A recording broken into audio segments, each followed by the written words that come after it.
ku faatu yaa fay njëkk a teew ñu koy jullee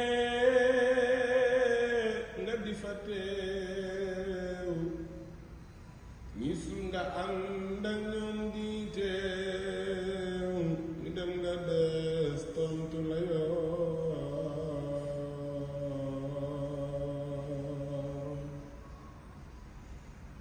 fa la ilaha illallah Muhammadu Rasulullah sallallahu